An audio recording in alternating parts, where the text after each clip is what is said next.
Welcome to the Tanyaacker Show. Deborah Archer is the Margaret B. Hoppin Professor of Law at NYU Law School, the president of the ACLU, and the author of Dividing Lines: How Transportation Infrastructure Reinforces Racial Inequality. The title speaks for itself, and the book has been widely acclaimed. It's a USA Today bestseller. And one of the things that I talk about with Professor Archer is why she decided to reveal such a controversial and painful history now, during a time when history itself is being whitewashed. And there are so many efforts, very concerted efforts being made to erase critical portions of it. Here I am with Professor Archer. She'll answer that question and some others. Thanks for being here, and please don't forget to subscribe. Welcome to the podcast, Professor Archer. I am thrilled to see you, my friend. I am always happy to see you. Professor Archer, I want to start this interview by quoting from a selection from the intro to your book. And one of the things you say is that transportation infrastructure, quote, proved a powerful tool to ensure that some people and communities would benefit from economic investment, while others would be starved for economic opportunity. Some would have views of the skyline, waterfront, or parks, while others had front row seats to traffic racing along the overpass. Which side you were on was too far often determined by race. End quote. Why did you want to tell this particular story in this particular moment? Well, let's start with this particular moment. I think we're in a moment where real and honest conversations about racial inequality, racism, how we have created the conditions that so many people of color live in, the conditions in their communities, those conversations are being stifled. That history is being erased. And without a real understanding of how we got to where we are, or even like where we are, we can't be expected to solve the problem and to move forward in a way that doesn't repeat the sins of the past. So I think it's important for us to have conversations about racial inequality, important for us to have conversations about the real things that we as a country did to create the good and bad communities, to create communities of opportunity and communities of deprivation, to make sure that some communities had, as the book says, the views of the water and clear and fast connections to opportunity, to economic opportunity, to good schools, and the way that other communities did not. And transportation infrastructure, transportation policy plays an important role in creating those communities. And I think it was important to tell that piece of the story. I think that one of the things that's so powerful about these stories that you tell and this story writ large is how deliberate so many of these plans and strategies were to sort of create communities as they exist. Let's talk a little bit about Robert Moses, because he plays a pretty prominent role in your book, and you yourself are a New Yorker. Robert Moses, for folks who don't know, was an urban planner in New York who really is responsible for what the city looks like right now, or at least much of it. He planned highways, he planned bridges, he planned where the parks would be. What was his impact on sort of the racial stratification of New York, and even New York now as it currently exists? Yeah. So Robert Moses had this philosophy about how we should engage in public works programs. And that philosophy he then took and spread across the country. And it really shaped the way that other states engaged in public work programs. And so his belief was that we should, quote, kill two birds with one stone, right? We are going to modernize our transportation infrastructure at the same time that we're going to use it to tear right through Black communities, which he deemed as blighted and unwanted. He had a philosophy that decisions would be made top down, was not interested in engaging with the community about the impact on the community or what might be best for the community, but instead really weaponized transportation infrastructure and other infrastructure projects against Black and brown communities that he viewed as blighted. And he was smart about it. He is reported to have said that, laws can change, but it's hard to tear down a bridge once it's built. It's hard to tear up a highway once it's built. So the nefarious genius in using transportation infrastructure to target and create lock in racial inequality was that it was going to be difficult to reverse, difficult to change. And he was right, because the way that infrastructure has been used to lock in racial segregation, to remove Black communities that were deemed unwanted, and to really rob those communities of their economic core and social foundation, has stayed with us. And we're still living with the consequences of those decisions. You mentioned two birds with one stone. So one of those birds, I think we would all agree, was ostensibly a very good thing. I mean, when FDR commissioned public works projects and public highways, it was good, right, to bring the city together, or to bring cities together and to facilitate easy transportation for people. That makes a country better, that makes economies better writ large. However, there is, to your point, there's a quote from him in the book where Moses says that these new highways that were being built to encourage and facilitate the ease of transportation, and this is a quote, he said they must, quote, go right through cities and not around them if they were to accomplish their purpose, end quote.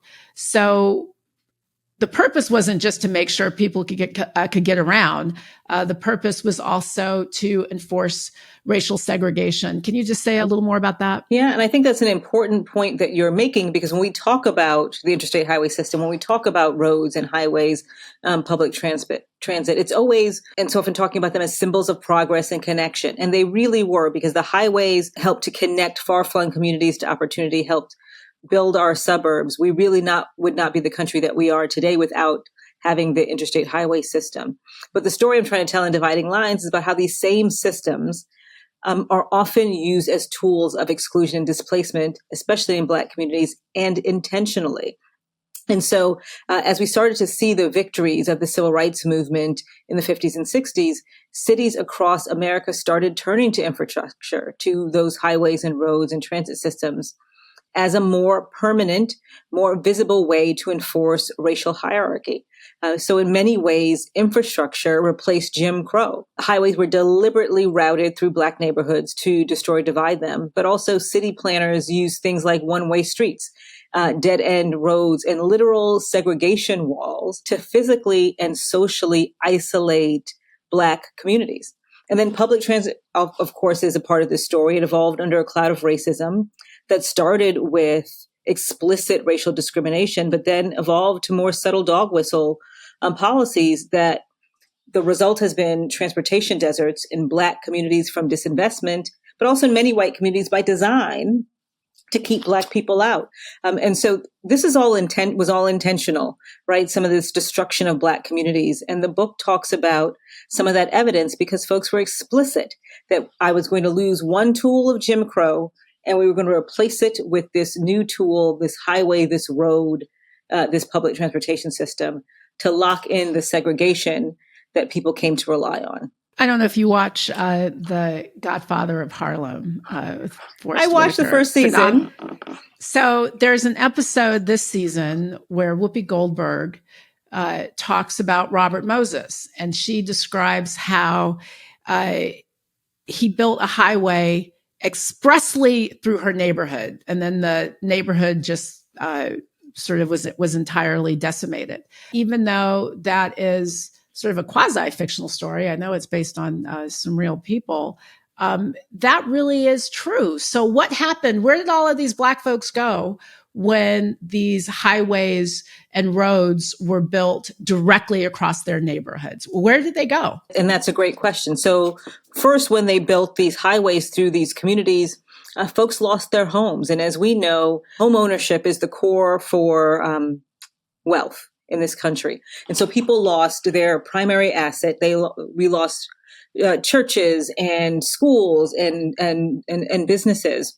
And those displaced people couldn't move to the growing suburbs because they were prohibited through racial discrimination from living in those suburban communities. So they moved to already deeply segregated, resource-deprived neighborhoods, reinforcing the segregation and overtapping already strained public infrastructure systems in those communities. So it really did deepen the racial segregation, and we lost a lot of vibrant communities. In the book, I talk about a few of those communities, like Overtown in Miami, a vibrant community that was once known as the Harlem of the South. It was an economic hub, a social hub for the Black community in Harlem.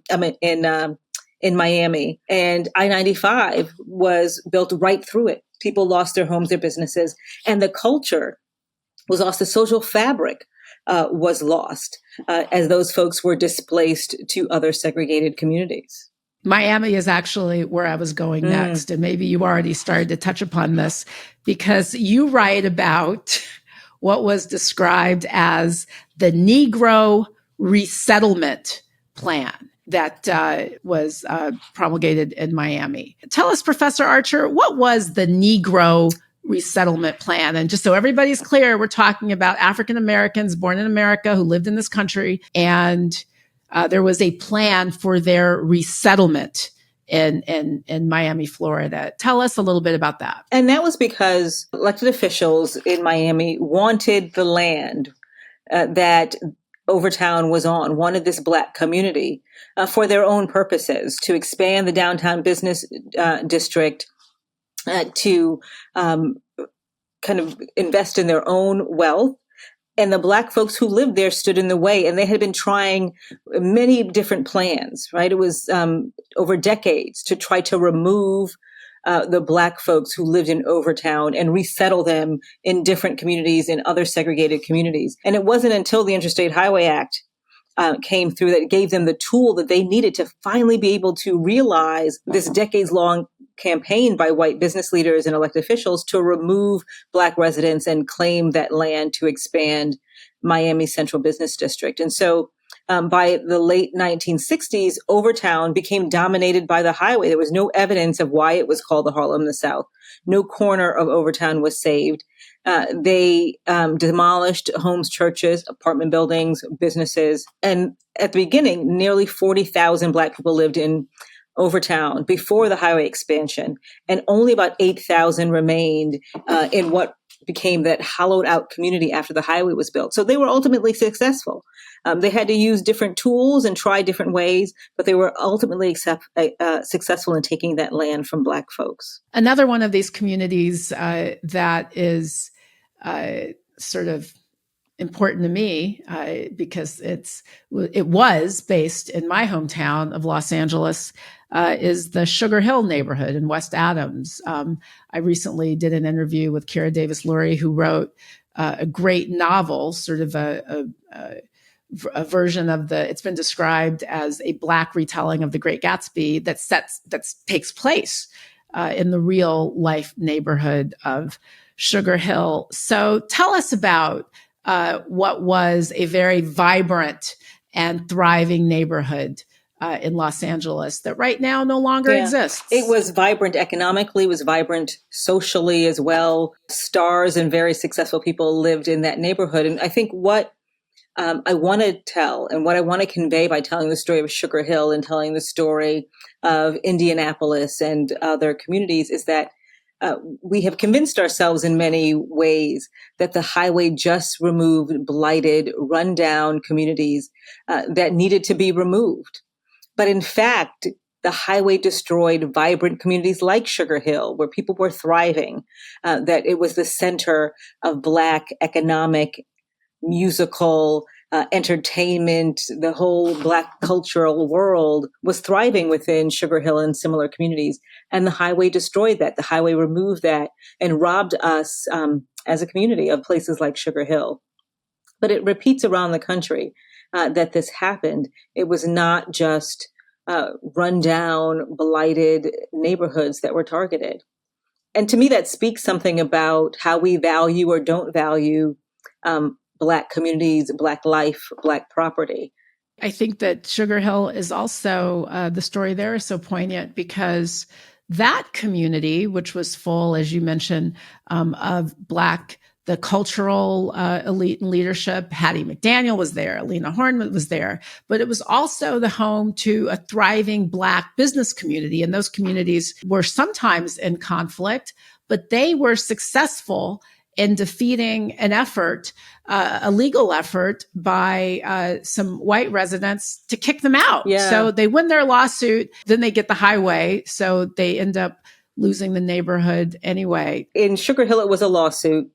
In other communities, it was a challenge to racial zoning laws, and the community was able to get the racial zoning law struck down. They fought back against violence and racialized violence to be able to live where they wanted to live. And regardless of the tools that Black folks used to push for recognition of their rights, to access communities' opportunity to live where they wanted to live, we found another way, right? Because racism is evolving. It fills the spaces that we leave behind. It morphs into different ways, into different tools. And here, in some of the stories I'm telling, the racism morphed into our transportation system. So while Black folks were successful in defending their communities and their homes, in some ways, the highway still ultimately robbed them of that victory. So what would you say to someone who says to you, you know what, very interesting historical analysis, but today in 2025, Black people are mobile. You can leave the neighborhood that perhaps your great-grandparents or grandparents were forced into after Robert Moses built his highway, and you can move, you can drive, you've got freedom of movement. You're no longer contained in these communities. So, Professor Archer, they're like, why is this even relevant right now? We have so many rights that aren't fully accessible, that aren't fully meaningful. They're rights on books, but not in reality. One point that I think is important to stress here is that it wasn't as if we did this segregation, we enforced segregation with transportation infrastructure, and then in 1989 or 1995 or 2000 or 2025, poof, all of the impact disappeared. These communities, these people who lived in these communities are still bearing the weight of those decisions. They still bear the marks of decades of accumulated disadvantage and inequality that make it difficult for them to enjoy their right to access opportunity in the ways that other people do. And second, this is not just a practice of the past. In the book, I talk about very recent examples that show that inequality and racism is still alive and well in our transportation system. I work with a few communities around the country that are fighting predatory transportation projects that are threatening to destroy Black communities. And again, there's evidence that it wasn't coincidence that Black communities were targeted for this. We still value Black homes, Black people, Black lives, Black communities less than we value others. We still think it is appropriate to force Black and brown communities to host all of the negatives of our transportation infrastructure and get to enjoy few of the benefits. And we still see Black and brown communities as the path of least resistance. So this is not a problem of the past. It's very much a problem of today. I guess the next question is like, how do you fix it, right? You're not going to redesign Atlanta in one fell swoop. We're not going to redesign New York. These structures have been established, fixed, relied upon for generations now. So what is the way to move forward at this point? Yeah. And this point actually is a real point of opportunity because a lot of this transportation infrastructure has outlived its useful life and is in need of either reconstruction or reimagining, redevelopment. And so this is an opportunity for us to build back differently and to build back better, to tear down highways that we can reconnect communities in different ways, to recess highways, to put caps over highways. And we can always build more public transportation in underserved communities to make sure that low-income folks, people of color who rely on public transportation can get to school, can get to work, can access economic opportunity. Those are things that are in our power to change. We can make sure that Black and brown communities get economic investment in their transportation infrastructure and not just policing. because one of the ways that we respond to inadequate resources in Black and Brown communities is to over-police Black and Brown communities. We can change that. And more broadly, I think it involves a reimagining of how we approach transportation infrastructure projects. And you can call it anti-racism approach. You can call it a community equity approach. You can call it equitable design. There are many titles for it, but what it means to me at the end is that we're meaningfully engaging communities, that we're thinking about how we distribute benefits and burdens equally, how we make sure that everyone gets up to a certain level before we all move forward into the future together, to make sure that we are building communities so that all communities are communities of opportunity, communities of access, and communities of equity. You mentioned just a few minutes ago when you were talking about some of the projects in which you're currently involved, you talked about predatory transportation projects. What does that mean? And if you would, give us an example. Yeah, for me, it is about targeting Black and Brown communities to host the things that other communities don't want, treating them as sacrifice zones. And so we need transportation infrastructure. We're going to build it in a way that targets Black and Brown communities, that destroys Black and Brown communities, and not give them the opportunity to benefit from that transportation infrastructure. And I'm working with a community in South Carolina that they're fighting a road that is going to be built to make it easier for folks in the suburbs to get to the beach. And they're going to build that road right through this Black community. And every possible route that they seriously considered was going to destroy this historical Black community that has already been forced to house so many of the negatives of what we need to live in this society, while the surrounding predominantly white communities don't have to host any of those things, and they just get to enjoy the benefits. If you think about some of the really kind of basic things that people take for granted, a sidewalk, a traffic light, where you position a traffic light, how do you facilitate ease of movement for people who are in certain spaces. And your book really is about the fact that there was a deliberate attempt to make sure that there was not ease of movement for Black people moving from one space to another, which of course impacts how they work, how they go to school, what they can participate in, what they can do. It really shapes how you can get around, really shapes what you can do and how you can live your life, or certainly the way that you can live your life. That's right, because you cannot separate the opportunities that we have access to from the places we have access to. Really being able to access these communities of opportunity is important. And we like to believe that we're a deeply segregated country because of personal choice, that people choose to live in segregated neighborhoods.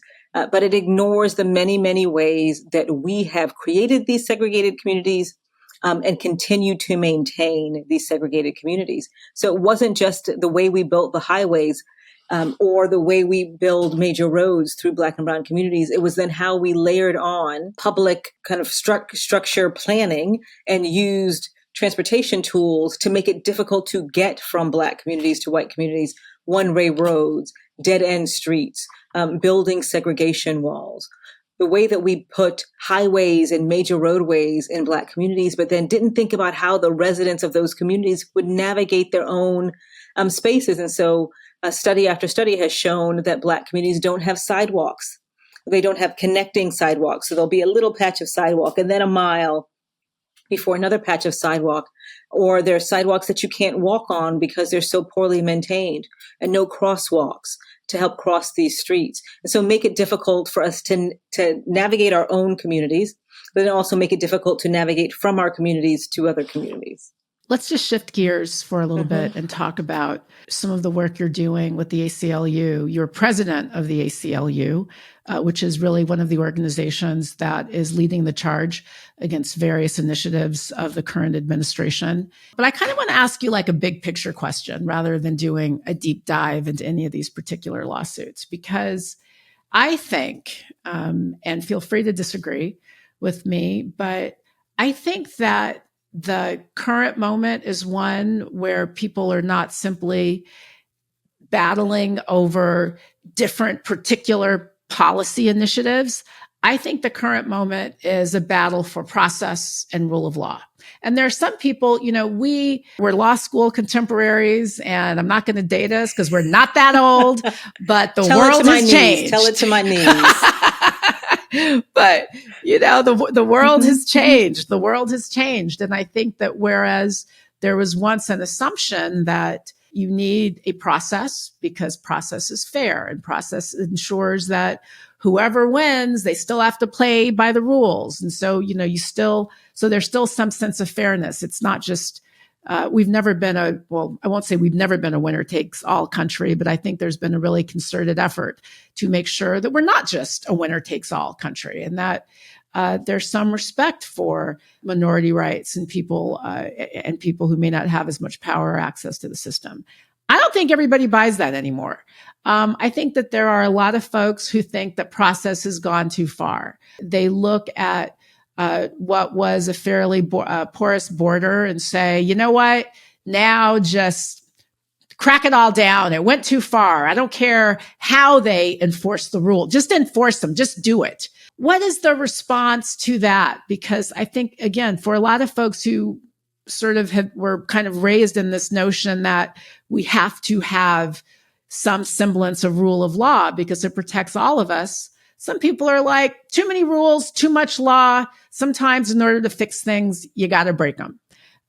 What do you, and what is your response to that analysis? Yeah, so there's a lot in there, and I'll start where you started about this battle that is going on, because I see it even more fundamental as a struggle and a battle about who we are as a country. What do we believe? Who do we believe belongs in this country? Whose rights are deserving of protection? Who deserves to be able to enjoy all the benefits that being in this country brings? And we are really in the middle of that battle. Some people say, you need to break things in order to move forward. I don't disagree with that generally.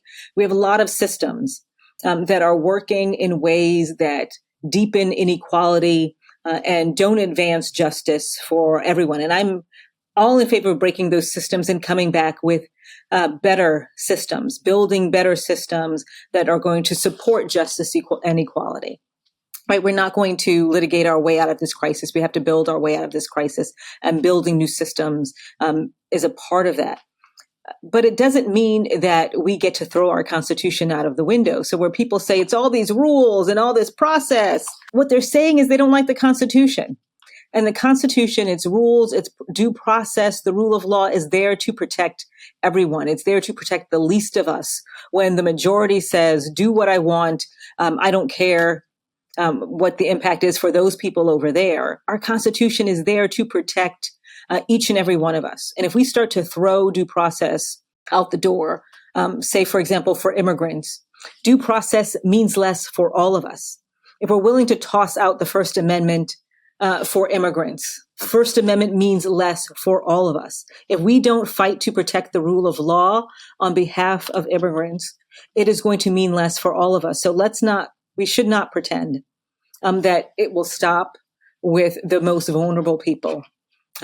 It will grow and spread. So when we fight for due process rights of immigrants, we're fighting for the due process rights of all of us. When we fight for the rule of law to be respected on behalf of immigrants, we're fighting to protect the rule of law on behalf of all of us.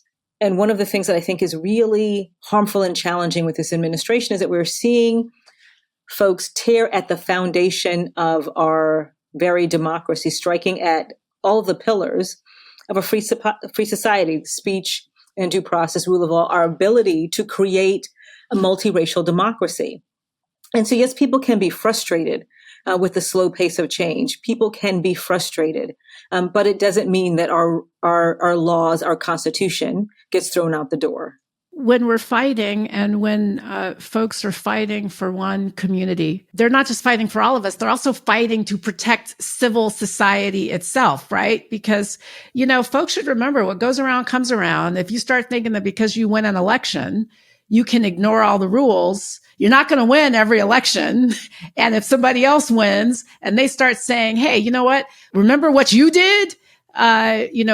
We could really things like that snowball. And that's why we do have process, so that, the winner doesn't just take all and trample all. And again, what people like one moment after one election, they certainly may not like when that analysis is used, if they're on the losing side. That's right. And we can change our processes. There is a process to change the process. And so people can follow those rules to change the way we engage with these systems. You are a busy woman indeed. This is an important moment for you, and congratulations. I mean, the book has just been lauded and celebrated all over. You're doing a lot of very important work now as president of the ACLU.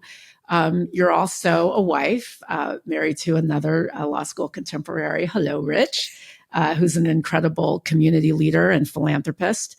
And you're also the mother to two young men.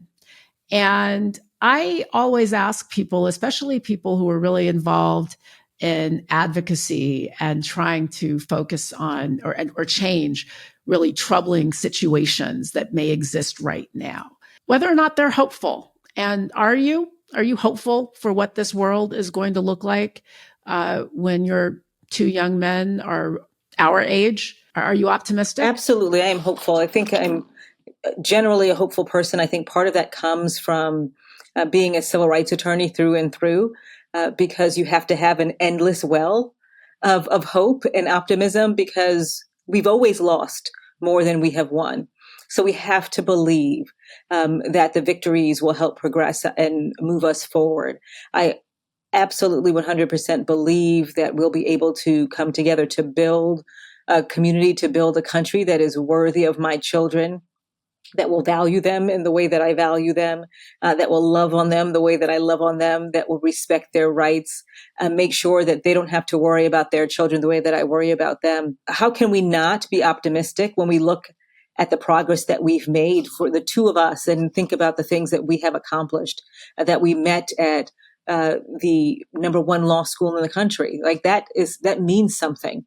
That shows that we have come from a community of folks who were forced into this country and enslaved, and have progressed, day by day, year by year, decade by decade, century by century, to a place where we are enjoying rights that our ancestors may have never imagined. We are really our ancestors' wildest dreams. And so our job is to continue to do that work, to get up every day, to think about the future, to plant the seeds for a better, more robust, more protective democracy, and to do as my mentor often says, we are all standing in the shade of trees we did not plant and drinking from wells we did not dig. And so we need to get up every day and plant those trees and dig those wells. But I know that we will get to a place that we're enjoying more justice, more equality for my children and for their children. My friend, you just gave me chills, and I cannot conclude this interview on a better note than that. Professor Deborah Archer, president of the ACLU, author of Dividing Lines, How Transportation Infrastructure Reinforces Racial Inequality, and a much celebrated law professor at NYU, I must say. So thank you, Professor, for being here. You really are. You're just a hero, my friend. You're a hero. Thanks for doing the work. Thank you, my friend. Good to see you.